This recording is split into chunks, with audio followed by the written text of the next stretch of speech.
But I wanted to start with the words of Frederick Douglass in recognition of our American friends here tonight. Frederick Douglass, the great abolitionist of the 19th century. He came here, actually, to Britain, to England and Ireland in 1845. He spent 21 months here. John, I don't think we're going to spend 21 months here this time round. But according to Frederick Douglass, his memoirs, he got a great welcome. And I'm sure that John and the other speakers here tonight are going to get a great welcome from you all. And there's one thing that Frederick Douglass said that sticks in my mind always. And I think we should bear it in mind when we're thinking about tonight's meeting. Frederick Douglass said, "Without struggle, there is no progress." And that's what this meeting is about. Of course, you're going to hear some powerful speakers with powerful points to make, but this isn't a meeting about nostalgia. This isn't a meeting about the distant and dim past. This isn't a meeting about things that we've put behind us. This is a meeting about today, about justice today, about struggle today, about human rights today. For everyone to be treated equally and for everyone to be able to take part in the struggle to make this a better world. That's really what this meeting is about. I want to introduce our first speaker tonight. Our first speaker has been carrying the torch for us all for a long time now, since 1993. Doreen Lawrence hasn't stopped. She's been fighting for justice for her son Stephen.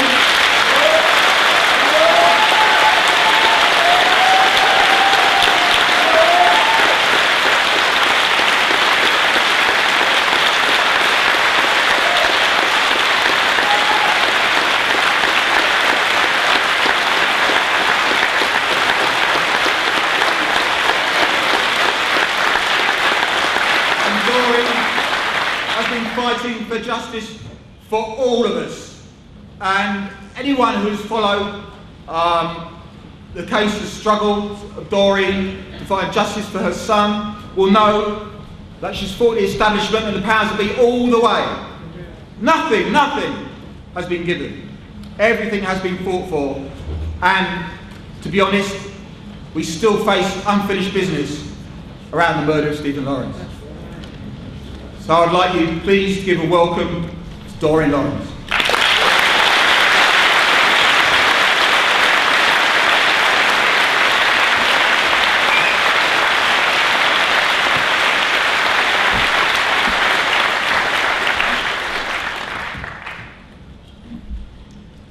Thank you all. I always find these occasions really overwhelming. 19 years ago, my son was murdered, and this year, on the 4th of January, we received justice.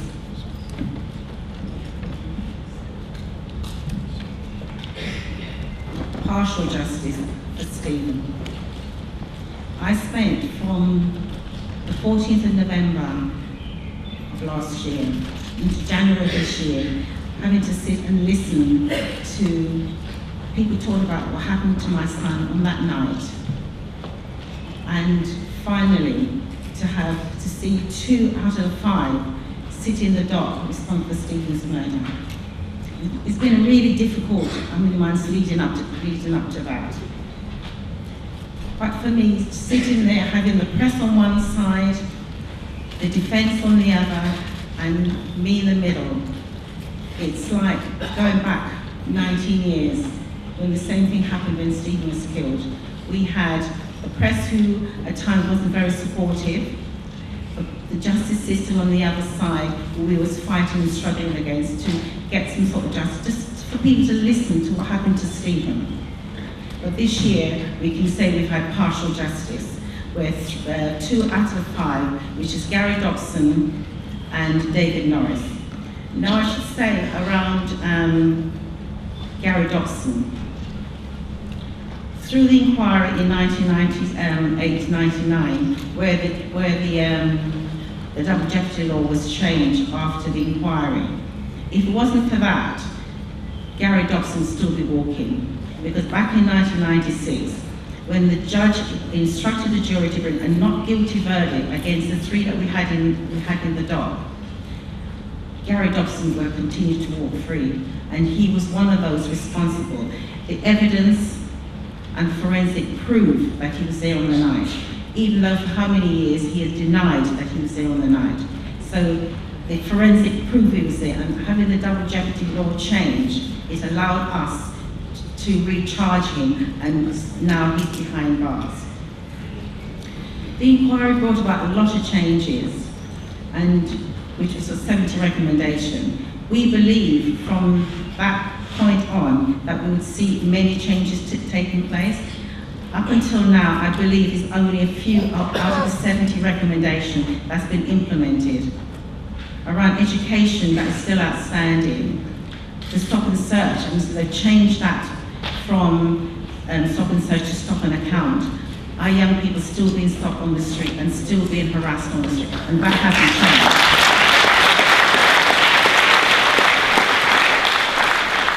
We've had the Race Relations Amendment Act also, and I feel that still is outstanding, even though we've had the Act. To me, I think not many changes has taken place around that. But one of the main things for me that came out of Stephen's death is having the Stephen Lawrence Charitable Trust, where we have a legacy in his name, a legacy where we can help and support other young people like Stephen who had a future. We need to, at some point, to support our young people. You know, I think there's so many things against them these days. If you look at what the government's been doing recently, every step of the way, our young people's been knocked back. We need to do something in order to change that. And I feel the Stephen Lawrence Charitable Trust is making a difference. I talk about the legacy. The legacy is not only just of what the law has changed, but the legacy is where I can stand here today and say, I've stood up to the justice system, and we too, how many people in this audience can do the same?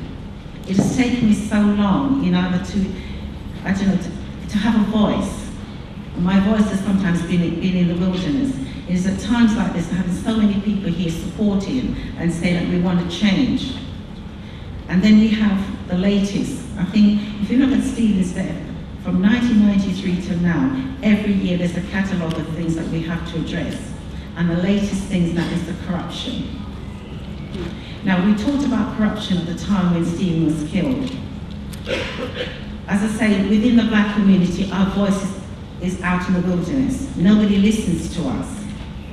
Now, after Stephen, after the judgment in January, I thought, right, we've got somewhere, and we can sort of use it as a stepping stone to move on further.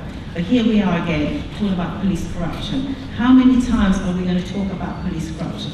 Who is it now is going to make a difference? Now, when Stephen was killed, we talk about that how police was not taking any notice of what happened.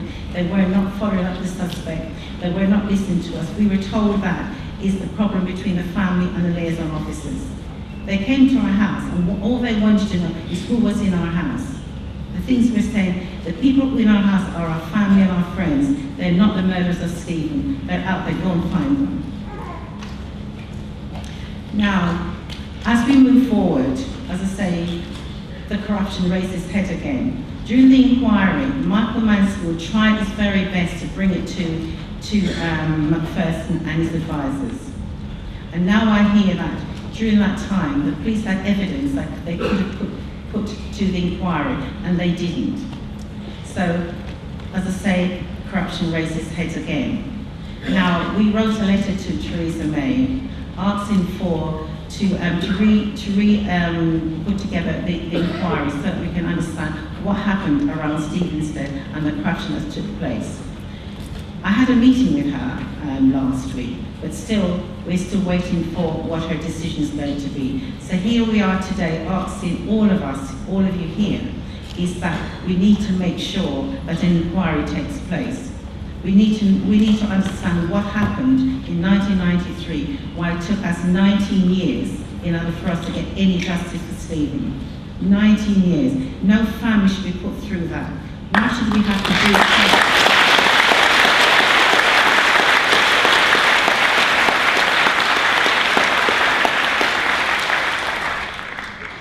We should not having to do the work of the police. As a family, we should not have to having to do that. And here we are again, challenging the system. I remember one of my discussions when I was speaking with the Home Secretary is, in 1993 we had a Conservative government in power. They did not want to know what happened to my son. They were not interested, the justice system was not interested. Here we are again in 2012. It may be a coalition, but it's the Conservative who's leading. And we're in a position again around the police. What are they going to do about it? They need to step up and stop making family like myself and to go through having to speak out in public about the injustice that we have to suffer over the years. Right? And as individuals here, I want you all to step up as well to say to the Home Secretary, we need to have an inquiry. We need to know what's happening.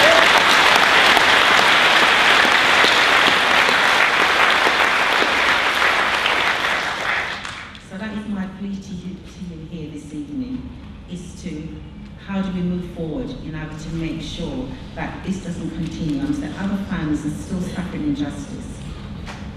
Thank you.